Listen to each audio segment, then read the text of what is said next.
Manchester United won, Leicester won. Another disappointing home result for Manchester United, effectively ending any slim hopes we had of a top 4 finish. Before the game, United were 4 points behind Arsenal. They had a game in hand, but we still had to play Arsenal, meaning it could have been 4 points with no games in hand. They still had to play Chelsea and I think Tottenham as well. There was hope. Now, Arsenal currently 4 points behind, 4 points ahead of United with 2 games in hand, effectively ending United's chance of the top 4. For a team that finished 3rd and 2nd in the last 2 seasons, to now be essentially guaranteed to finish outside the top 4 with 8 games still to go. I'll start with you, Joe. That's pretty embarrassing, isn't it? Fallen very hard, and there's countless reasons why. And I think it's all sort of culminated, and it's become a cocktail of disaster over the last couple of months. The game itself was so poor. The first half, my God, we were watching it here on the live stream, and we could just talk about anything else because the actual game itself provided nothing, no chances, no one really standing out and taking the game by the scruff of the neck. Just little simple passes around the pitch. It was nothing fun. There was a spark in the second half because Leicester put it on us and then they scored, which meant we had to react. And we did react pretty well, but I'm sick and tired of needing to react like that. There was the final 5-10 minutes of the game where United had a lot of the ball and were pressing and looked good. But why do we have to wait for them 10 minutes to do that? I'm sick and tired of seeing the clock head to the 95th minute and we're putting so many bodies in the box, hoping and praying. We need to kill games off earlier. We need to score earlier. We need to not wait to go down 1-0. Thoughts on that game, Alex? Because obviously we were watching it here. We said at half time, it almost doesn't feel like a real game. This this weird like charity match. Soccer feel to it. I mean, there was such a lack of creativity from both sides. Really, no strikers on the pitch of note, and literally we were, as Joe was saying, passing it around the back. There was 2 shots on in the first half. Not really challenging Schmeichel at all, really. No. And then, as you said, we needed to do a change at half time. They brought Tellez on, which was interesting. I'd have brought Rashford on earlier myself, but I mean, he didn't do anything when he came on. And then they scored, and then it's almost like, oh shit, we are in a game here. We need to react. We pushed a few more bodies forward. Bruno had a pop shot, and Fred reacted well. But then again, we were like, okay, we're drawing now. It's all right, lads. We're not losing. We'll take the foot off the gas again. And the game just wound out, didn't it? As you said, it was nothing grabbed us, did it, during the game? There's a few comments during the watch-along saying how it was sort of like Van Gaal 2.0 type performance, and there has been that kind of like a draw's good enough, just don't lose. It does have that feel to it, doesn't it? And admittedly, Rangnick is struggling with no strikers available. That's not easy for anyone. But it does seem like the team, and whether that comes from the manager or the players or both, is happy to just not lose. Like Alex said, at 0-0, boring. Leicester get a goal. Then we turn it on for 5 minutes. Then we score. Then it's boring again. But it's the turning it on for 5 minutes that gets me. I think that if we had 10 more minutes on that clock, we would have eventually scored. Right? That maybe you disagree with that, but I think eventually United get a goal before Leicester.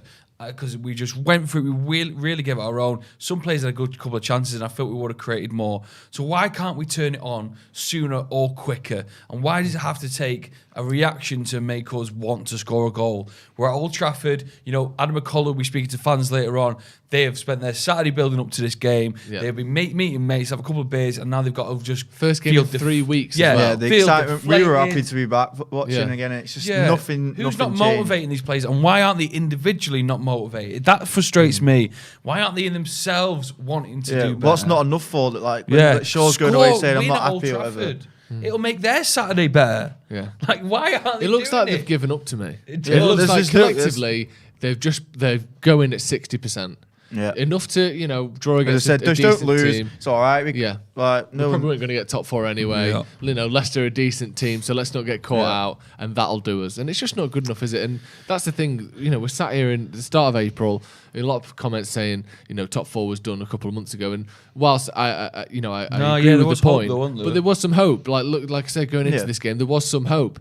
And now it's just like they played as though there was no hope. They played a hopeless sort of, like they're feeling sorry for themselves almost. Like, oh, the whole world's against us. Luke Shaw don't want to be there, and I'm sure Maguire's going through a tough time, and Pogba don't want to be there, and we got no striker. It looked like that. We've got no striker. Oh, it's going to be a difficult game, this. And they played like it was a difficult game before anything even happened. Daniel Kirk says we should have played McNeil. I mean, it's not the greatest situation to throw an 18-year-old or a 17-year-old into. At least maybe have one on the bench. But maybe have him on the bench. Yeah, I could see that. But it's just with a team full of players that finished top 4 back-to-back seasons. Yeah. Like finished second last year. This looks like a team that would struggle to. Well, we're going to struggle to finish top 6. Well, what I'm worried is what Europa League. What happens now? What happens in the remaining 8 games? That's what I was going to say before. What the hell happens now? Yeah, it's the 2nd of April. It's mental. Like, it's just going to be... And you got Ronaldo coming back, and he's a guy who always wants to win, but what's he winning for now? Yeah. Like, will he be able to motivate himself? Yeah. It's like pointless, and that's never a good thing. We've got 8 games left. Yeah, we've still got a quarter of the season to go, and they're done. Yeah. Like, they're bored. They can't be asked. No trophies, no competitions. It's, so what we should do is go and look, okay, we'll write it off. New manager coming in. Let's get someone in early. Sort him. Deal who's coming and going. Yeah. Sort them out. If they're not staying anymore, get rid of just don't freeze them out the squad. I'd rather pay an academy player. That's a good point. Why would you give someone like the players that are out of contract? Maybe not give them time on the pitch. I'd rather Hannibal played. Yeah, maybe embed some of those players in. Yeah, get people who want to be here. Because now, like you said, there's nothing to play for. Exactly, we brought Alanga in, and now he's on the team sheet. Yeah, exactly. Let McNeil have a game. We've always had a tradition of playing youngsters in the last game of the season or the last game at Old Trafford of the season.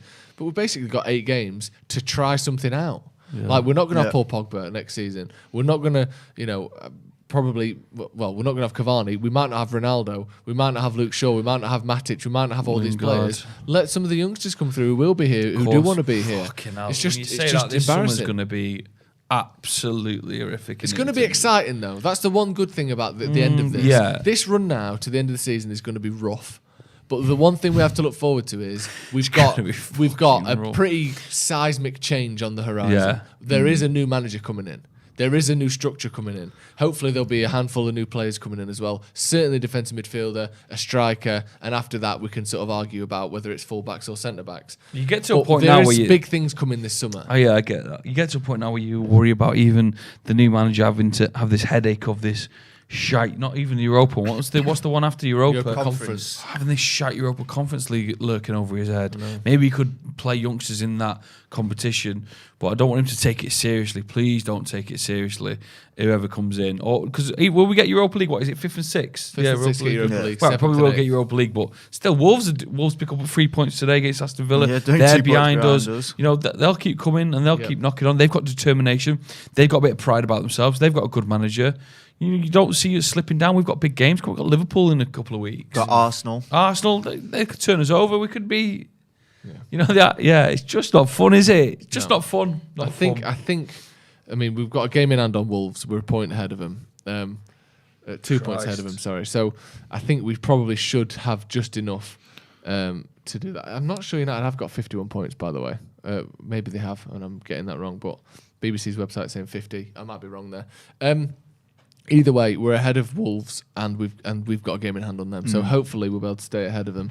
But if they see a chance for Europa League spot, again, like I was saying before, Arsenal are playing like they've got something huge to play for. This top 4 for them is massive. Yeah. It's a signal that they put up with all that shit at the start of Arteta's reign. That they've put up with all this shit of Emery and captains throwing the armband on the floor and people booing their own captains and people being sold and all this sort of stuff. All the shit Arsenal have had to put up with for the last 7 or 8 years outside the top 4.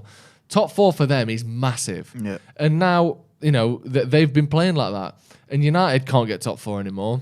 United will struggle to get top 6 because Wolves would love Europa League. Want it more West Ham as well. Arsenal would love the Champions League. West Ham are another one.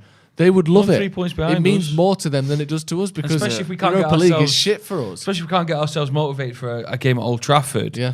You know, how are we going to deal when we go away? And, Yeah. you know, And the state of the banter we get for being in the Conference League. And then also, and then Fucking you hell. don't take it seriously. You play youngsters and you get knocked out in the group stage.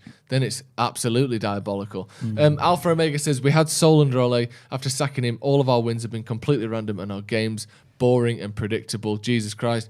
There is a certain clinical sort of almost like antibacterial feel to some of these games, isn't there? Where it's like everything's just clean and like it's just a flat surface. There's no texture There's no or spark or excitement or dirt to these games anymore. It's just pass it around the back. Hopefully we don't. and lose. who would bring the spark then? We need a manager that is able to get these players to play. And Yeah. some of these players probably aren't good enough, and some of them probably aren't able to do what a good manager needs them to do. But there's a lot of players in this team that are decent. And I said this before.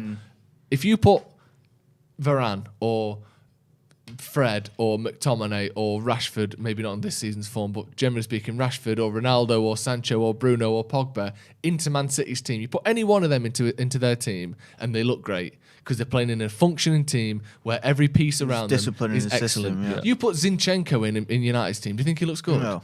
Like, of course not. Ruben Diaz, he put him in for United. He would look slow. He'd look like all of his weaknesses. All Manchester United's players look like is their weaknesses at the minute. And that's the problem. We need a manager that makes each player look like their strengths. Because this team does have a lot of strengths. We just don't get to see any of them. Yeah. And the players have given up. Get your thoughts in the comments. None of them get in City's team. First of all, I think they would. But secondly, that's not the point I'm making. I'm saying, look back to some of United's teams then. Some of the players that have won leagues. That, if you put John O'Shea, what's he won, 5-6 league titles? Anderson. You put him in at right back in this team, does he make us better? Probably not. Anderson the same, Tom Cleverley the same. These players look good in those teams because they were good teams that were well managed and motivated. That's the point I'm making. So, I think we just need, let's say next season, strip it, new manager. I think we need to change the captaincy as well. I think there's too much of a burden on Maguire. I think he'd actually perform better if he wasn't. Everyone's saying, think how it'd destroy him if they stripped him. I don't think it would. I don't think he can get much worse than he is. I think it's less stress on him, isn't it? yeah, his confidence is gone completely. You just concentrate on your own game, mate. Don't worry about doing all the captaincy roles. You just play your it's game. It's not up to you to shout at them. He's not England captain, is he? And No. Much better. Yeah. Right, that's going to be all from us. It's a shocking performance from United. I wish we could chat more about it. I wish we were talking about 2-1 What win. can We we can all say? have a good Saturday. I suppose we can have a nice Saturday because it's only a draw. Let's just say United is shit, but just have a drink on it tonight and just have yourself a nice night. Yeah. Thank you very That's much all for we can joining do. us. Cheers, Joe, for coming on. Where can people Loved find you? it. Joe McGrath 95. Can I say, if people want to come to a charity game tomorrow, there's a really good charity football game raising money for the 5 years after the arena attacks. The families have all come together and have selected certain charities that they want to raise money for. Okay, it's at City's Academy ground, which obviously leave your United hat at home, but bring your United tops.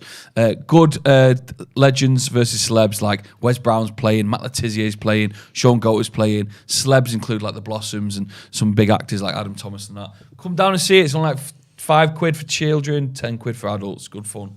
For charity as well. Charity as well. Alex, where Charity. can people find you? Hey, John07 on Twitter. Nice one. That's where you'll find me. Good stuff. Thank you to everyone for joining. Hit subscribe if you want already. Like the video. I know we don't like the result, but hit like on the video. Do. Thank you again for joining us in the studio. We'll see you in a bit.